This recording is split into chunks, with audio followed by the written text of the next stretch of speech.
Hello, I'm Nicole Carswell-Toll and welcome to the video series for the Gaited Rider. Today we're going to work with Elizaveta and Remy on exercises for riders ages 4 to 11. With the young rider, the basic fundamentals is where you want to start. Young riders, even very young riders, are very capable in learning how to ride at a very disciplined level. It's just that so often we look at them as children and we underestimate their possibilities and the way they can achieve, okay? So Elizaveta is 7, and as you can see, she's starting to sprout out of her riding suit. And that is another thing you will deal with in young riders. But most importantly, let's talk about riding skill and the fundamentals that I would want to build into a young rider such as Elizaveta. Okay, so the first thing that is very important to me, as usual, as with any age group, will be the feet. The foot is the foundation of the rider, and it is very important that we teach Elizaveta right at the get-go to have a correct foot position and to understand how to utilize her stirrup iron, okay? So most importantly is that she learned to ride with her heel under her ear, shoulder, hip, and heel alignment. All right, so with that in mind, that is the first place that I put the young rider's foot. I bring it back underneath of them, and then we do things which teach them how to keep this foot in the right position. For the very young rider, a lot of these boots will have a seam across the toe above the ball of the foot so they can look down and see that the seam is over their stirrup iron. That's one easy little trick. Next, most importantly, is to keep that foot flat on the stirrup iron. As you can see, she's got equal pressure underneath her boot from her big toe to her little toe on the stirrup iron.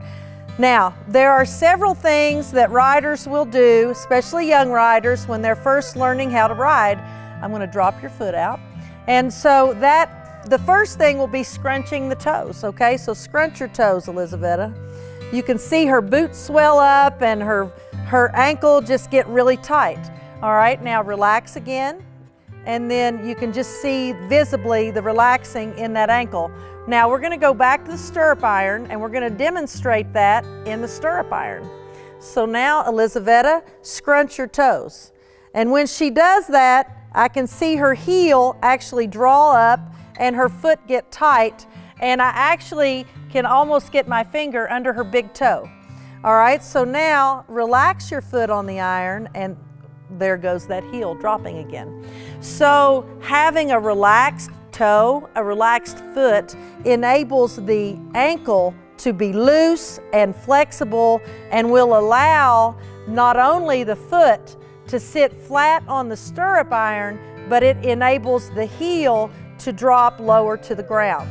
Okay, so once we have the young rider's foot in the position, I'll have Elizaveta drop your stirrup and pick it up.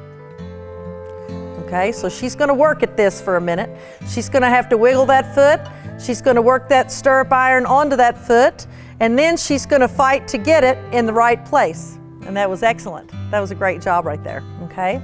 So even at this age, we want them to learn how to be without the stirrup and to find the stirrup without looking and without putting their hands down on the saddle, okay? So now let's move up the leg. So where she is holding her foot is also ideal. She has her heel pushed away from the horse slightly. In other words, that gives us that neutral home-base leg position. She is sitting still on her horse. And while she's sitting still, we don't want to ask him for anything. So she is able to keep a neutral leg, which keeps Remy standing still. Another point about the rider's foot position. We'll see a lot of riders with the stirrup shoved home and their toes pointing down through. This is very unsafe. Now, I do have a safety stirrup on, and I generally use those with my young riders, but I hope to never need that because I'm going to teach this young rider that her proper position on her stirrup iron is flat across the ball of her foot, flat on the iron with the heel lower than the toe. The heel being lower than the toe keeps the foot from sliding too far into the stirrup iron. Okay, so young riders typically, because they haven't really learned how to control the horse and control their body while the horse is in motion, will very often develop loose legs. You can just give him as much rein as you want. There you go. So these loose legs will have all kinds of tendencies. They'll pull their knees up, they'll drive their toes through, they'll pull their heels up behind them, or better yet, they'll get their foot all the way up here. So teaching them to have a bend in their knee, correct stirrup iron placement, and their heel down, that is the first foundational thing I try to teach. Okay, so now Elizaveta, just stand up in your stirrups. You can use a little mane if you need to, just to keep yourself steady up there. There you go. And you're gonna keep a little more bend in your knee. There we go. So when young riders like this are learning to do the standing in the stirrups exercise, this is probably my favorite for any age group. It is for sure my favorite for this age group, okay? These young riders have everything to learn about muscle memory. They're so young, they have not ridden before, and they don't have any bad habits whatsoever. So what is really important is that the very first things I teach them is that I'm thorough and I teach everything the way it needs to be. And every lesson that I give after that, I will repeat every bit of this until they learn how to do it and it becomes second nature to them, okay? If you try to teach a really young rider one or two good things and then you kind of let everything else go, you will forever have to go back and readdress the things that you let go. There is no, well, I'll teach them to hold their reins correctly and I'll fix their feet later. That's not going to work. Well, you can do it, but you're going to be challenged by it always. They need to learn that the whole riding experience is all of this together. And it would be better for you to stay on one particular subject for several lessons until it is well understood than it is to just jump in and let a lot of things go and let them just go ride. Okay, that is the difference between teachers that are trying to teach discipline over teachers that are there to just take the money and let them have some fun. Okay, so depending on your program and depending on the student, you will choose which way you want to go with that. Okay, but on this young lady, you can tell, you will see her in these videos going forward, that she's never learned how to ride the wrong way. She has an innate discipline about her, and that is because in her riding lessons she did everything she was asked to do. When she went home, her mom for sure understood the discipline, and she expected Elizaveta to apply what she learned at riding lessons when she was casually riding at home. And that is what has carried over here. So that is another point I would like to make. You can bring your child to riding lessons, but if you take them home, let them climb on a horse and just run off doing whatever, it's probably going to undo some of the training that you just paid for. So early on, until there is a very concrete understanding by the child of what they need to do, I would say it's better for them to ride mainly in the lessons and not be totally turned loose at home. Watch them. Maybe use your lessons as homework at home rather than just throwing it away and turning them loose. Okay, so as Elizaveta is standing here, I'll keep reminding the young rider to keep her heels behind her hips. I will offer to her if she needs to use a little bit of mane.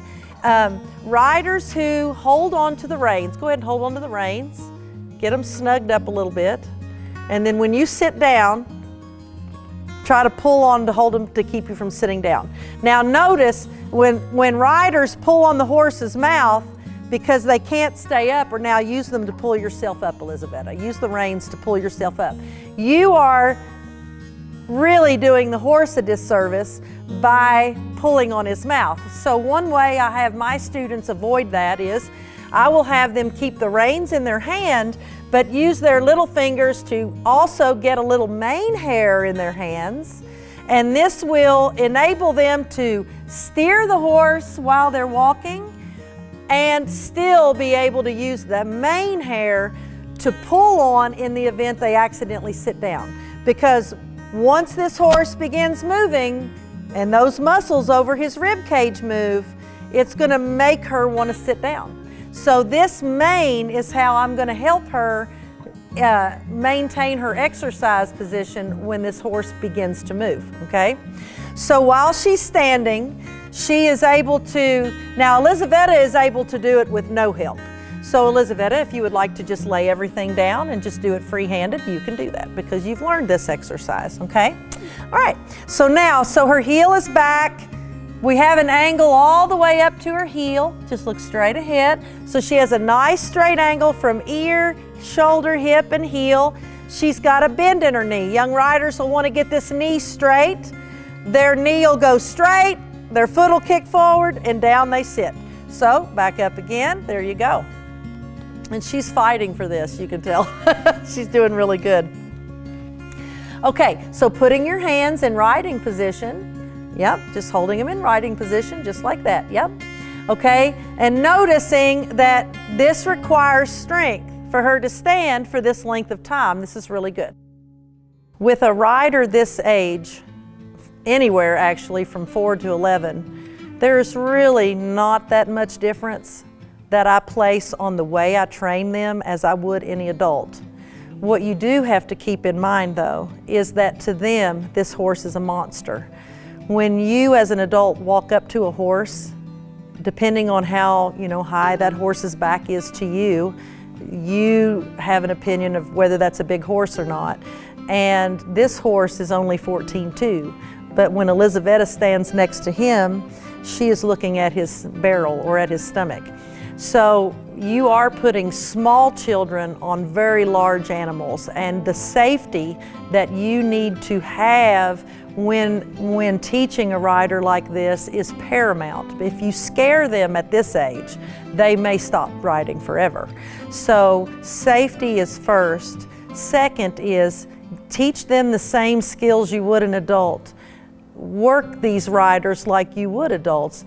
Their attention span may be shorter, some kids 15-20 minutes, but if you can teach this rider to have discipline within their body, confidence that they can control the horse, then it will lead them much more quickly to advanced riding and to a great riding career.